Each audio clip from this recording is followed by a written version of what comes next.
आप देख रहे हैं जय भारत टीवी। हेगड़े जी आप ही के पार्टी के नेता हैं, उन्होंने कहा कि 400 प्लस दीजिए, संविधान बदलेंगे इस बार। अगर कोई आंख उठाने का काम करेगा, आंख दिखाने का काम करेगा तो आंख निकाल ली जाएगी, उंगली दिखाने उंगली उठाएगा तो उंगली काट ली जाएगी। ये बहुत बड़ा बयान मैं दे रहा हूँ। भारतीय जनता पार्टी की तीसरी बार सरकार आएगी, 400 पार होंगे तो संविधान बदल देंगे। हरिद्वार में लोकसभा का चुनाव हमेशा दिलचस्प रहा है। बहुजन समाजवादी पार्टी का एक अच्छा खासा वोट बैंक है। इस बार प्रत्याशी भी बसपा ने लास्ट टाइम पर बदला और फिर एक प्रत्याशी को मैदान पे लाए हैं। एक निर्दलीय विधायक भी वहाँ ताल ठोक रहे हैं। त्रिवेंद्र सिंह रावत भाजपा की तरफ से हैं तो हरीश रावत के सुपुत्र वीरेंद्र रावत भी मैदान में हैं।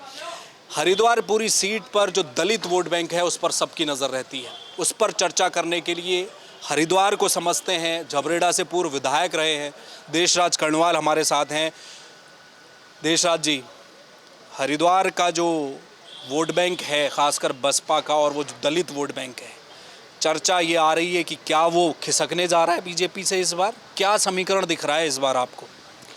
देखिए 2014 के अंदर जब रुड़की हरिद्वार में श्री नरेंद्र मोदी जी आए थे तो मेरे दिल से एक बात निकली थी कि बाबा साहब अम्बेडकर का कोई सपना साकार कर सकता है तो ये गरीब का बेटा, नौकरानी का बेटा, चाय बेचने वाला, ये बाबा साहब अम्बेडकर का सपना साकार करेगा।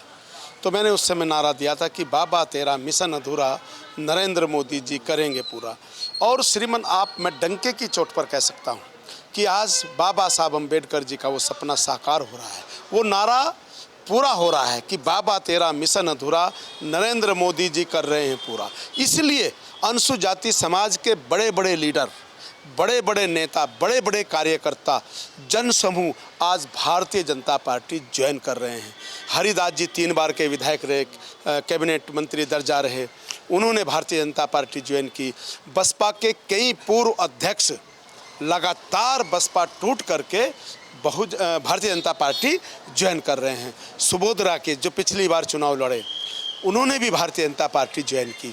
और हर तरह से जिस तरह से हरिद्वार के अंदर धामी जी के नेतृत्व में हमारे जो आज लोकसभा के प्रभारी हैं, अपने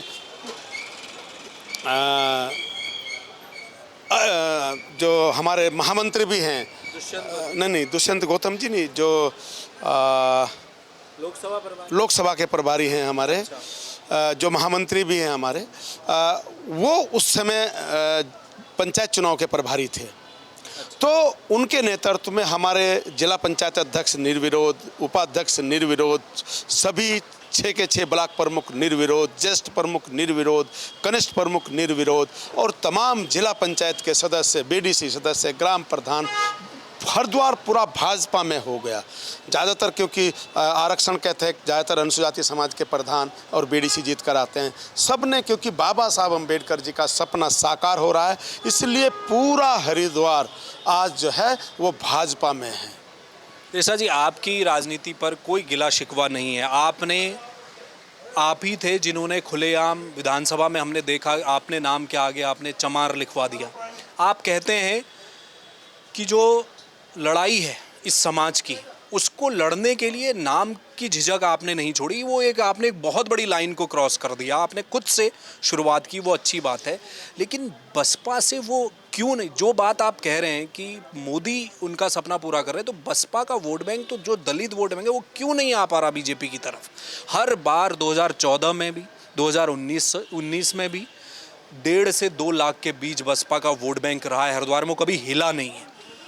देखिए ये बात आप बिल्कुल सही कह रहे हैं, क्योंकि कुछ सामाजिक संगठन, अनुसूचित जाति समाज के, बहुजन समाज पार्टी एक वैचारिक भ्रांति समाज के अंदर फैला रही है कि संविधान बदलेंगे, आरक्षण समाप्त करेंगे।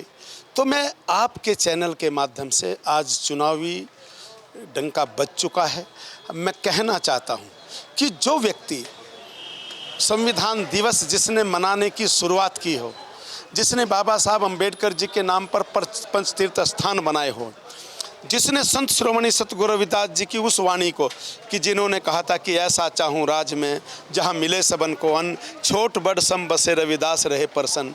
आज 80 करोड़ लोगों को फ्री अनाज दिया जा रहा है। हमारे महापुरुषों का सपना साकार हो रहा है।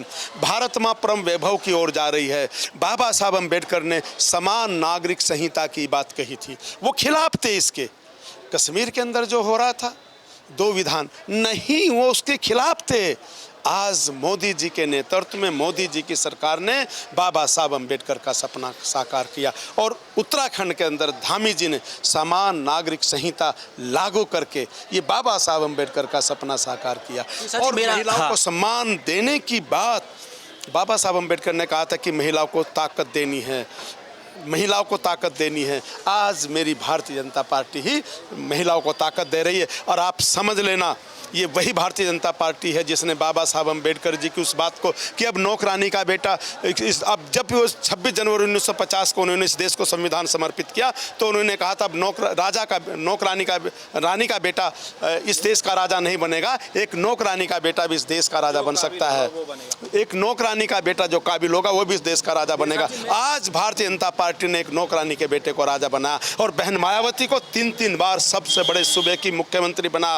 APJ अब्दुल कलाम मछुआरे के बेटे को राष्ट्रपति बना। एक गरीब के बेटे को जिन्हें राष्ट्रपति बना, जिनके आज भी कच्चे मकान हैं, पहले राज्यपाल बना। यहाँ पे बेबी रानी मौर्य को राज्यपाल बनाया और आज एक आदिवासी बहन को राष्ट्रपति बनाया। देशराज जी, मेरा एक सवाल, जो आप कह रहे हैं, हेगड़े जी आप ही के पार्टी के नेता हैं, उन्होंने कहा कि 400 प्लस दीजिए, संविधान बदलेंगे इस बार। आप ही के पार्टी के नेता ने कहा, जो कह रहे हैं कि आप दलितों में मैसेज जा रहा है कि अगर प्रधानमंत्री मोदी दोबारा आए, तीसरे टर्म में आए, तो संविधान बदल दिया जाएगा। तो आपकी पार्टी के नेता तो बयान दे रहे हैं कि 400 दीजिए, हम संविधान बदल देंगे। देखिए, मैंने फिर कह रहा हूँ, मैं आपके चैनल के माध्यम से, अगर मेरी पार्टी का कोई व्यक्ति कहता है तो उसका इंडिविजुअल बयान है और उसका मैं खंडन करता हूँ, उसका विरोध करता हूँ। और संविधान की तरफ गलत निगाहों से अगर कोई आंख उठाने का काम करेगा, आंख दिखाने का काम करेगा तो आंख निकाल ली जाएगी, उंगली उठाएगा तो उंगली काट ली जाएगी। ये बहुत बड़ा बयान मैं दे रहा हूँ क्योंकि उन लोगों के लिए है जो वैचारिक भ्रांति फैला रहे हैं कि भारतीय जनता पार्टी की तीसरी बार सरकार आएगी, 400 पार होंगे तो संविधान बदल देंगे, यहाँ ये हो जाएगा, ये हो जाएगा। हाँ, इतना ज़रूर कहना चाहता हूँ कि इस देश के अंदर राम राज्य आएगा, समानता आएगी। बाबा साहब अम्बेडकर जी का संविधान पूर्ण रूप से लागू होगा और वो लागू करके मोदी जी ने दिखाया है। SC/ST एक्ट को मजबूत करके 2016 के अंदर ये साबित किया कि अनुसूचित जाति का हित भारतीय जनता पार्टी में निहित। क्या क्या नहीं किया मोदी जी ने अनुसूचित जाति समाज के लिए, और किसी धर्म को नहीं देखा।